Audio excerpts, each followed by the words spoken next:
Kami persembahkan program Santapan Rohani, terjemahan dari Renungan Our Daily Bread.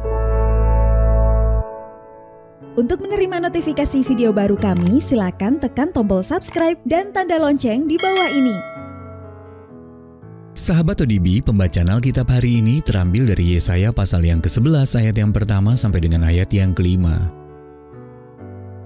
Yesaya pasal yang ke-11 ayat yang pertama sampai dengan ayat yang ke-5.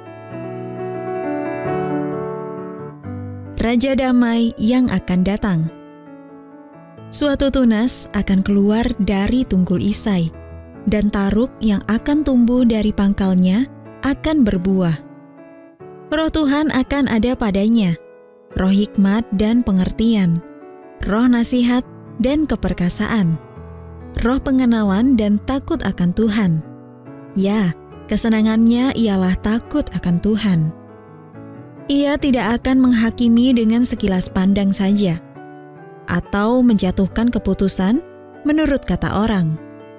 Tetapi ia akan menghakimi orang-orang lemah dengan keadilan, dan akan menjatuhkan keputusan terhadap orang-orang yang tertindas di negeri dengan kejujuran.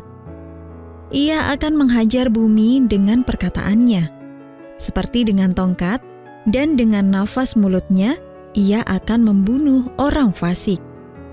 Ia tidak akan menyimpang dari kebenaran dan kesetiaan. Seperti ikat pinggang, tetap terikat pada pinggang. Ayat mas renungan hari ini terambil dari Yesaya pasal yang ke-11 ayat yang ketiga. Ia tidak akan menghakimi dengan sekilas pandang saja atau menjatuhkan keputusan menurut kata orang. Renungan hari ini berjudul Dia Mengenal Hati Saya, ditulis oleh Arthur Jackson. Sahabat ODB, setelah seorang konsumen menyelesaikan transaksinya pada mesin pembayaran mandiri di sebuah toko swalayan, saya menghampiri mesin tersebut untuk memindai belanjaan saya. Tiba-tiba seorang mendekati saya dengan marah-marah. Ternyata saya tidak menyadari bahwa orang tersebut sudah lebih dahulu mengantre di depan saya.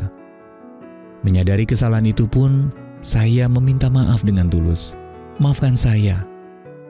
Wanita itu menjawab, "Tidak, Anda tidak benar-benar menyesal." Pernahkah Anda mengalami situasi ketika Anda memang bersalah, mengakuinya dan berusaha memperbaikinya, tetapi ternyata ditolak? Memang tidak enak rasanya disalahpahami. Dan semakin dekat hubungan kita dengan mereka yang tersinggung oleh kita atau yang menyinggung kita, maka semakin sakit hati rasanya. Dan kita berharap andai saja mereka bisa melihat maksud hati kita.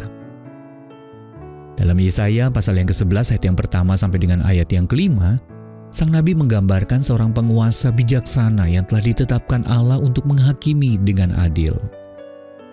Ia tidak akan menghakimi dengan sekilas pandang saja atau menjatuhkan keputusan menurut kata orang. Tetapi ia akan menghakimi orang-orang lemah dengan keadilan dan akan menjatuhkan keputusan terhadap orang-orang yang tertindas di negeri dengan kejujuran. Nubuat ini tergenapi dalam kehidupan dan pelayanan Yesus Kristus. Meskipun kita tidak selalu berbuat benar karena dosa dan kelemahan diri, namun kita yakin bahwa Allah yang Maha Melihat dan Maha Tahu mengenal kita sepenuhnya dan akan menghakimi kita dengan adil. Sahabat ODB, pernahkah Anda disalahpahami? Dan bagaimana kepastian bahwa Allah melihat dan mengenal Anda sepenuhnya membuat Anda merasa dikuatkan, meski orang lain tidak memahami Anda? Ya Bapa, terima kasih karena Engkau mengenalku seutuhnya. Ampunilah aku bila aku terlalu keras menilai orang lain. Our Daily Bread Ministry.